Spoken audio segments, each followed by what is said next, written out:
पढ़े हुए को याद रखना सबके लिए आसान नहीं रहता, लेकिन ये सच नहीं है। याद रखने की कैपेसिटी गॉड गिफ्टेड नहीं होती, इसे कोई भी बढ़ा सकता है।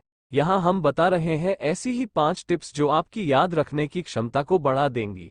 अगर आप हमारे चैनल को सब्सक्राइब अभी तक नहीं किया है तो कर ले। 1. जब भी पढ़ने बैठे हाथ में रखें पेंसिल। जब भी पढ़ाई करने बैठे तो हाथ में पेंसिल लेकर ही बैठें। इसका फायदा ये होगा कि कोई खास टर्म या डेफिनेशन दिखने पर आप उसे अंडरलाइन कर सकेंगे। यह ऐसा तरीका है जिससे न केवल आपको जल्दी याद होगा, बल्कि ज्यादा दिनों तक याद भी रहेगा। 2. नोट्स खुद बनाएं।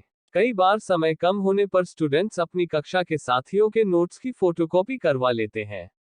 ये गलत तरीका है। दूसरों के नोट्स पढ़ने में वक्त भी ज्यादा लगता है और समझ में कम आता है।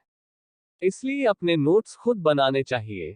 नोट्स बनाने की प्रोसेस से आपको याद रखने में आसानी होगी।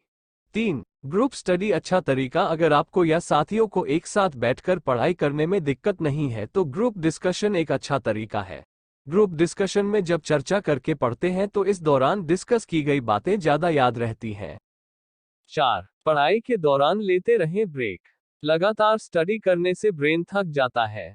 लगातार पढ़ने से कई चीजें याद नहीं रह पाती हैं। इसलिए स्टडी के दौरान बीच बीच में ब्रेक लेते रहें। इससे एकाग्रता बनी रहेगी और याद रखने की कैपेसिटी भी बढ़ेगी। 5.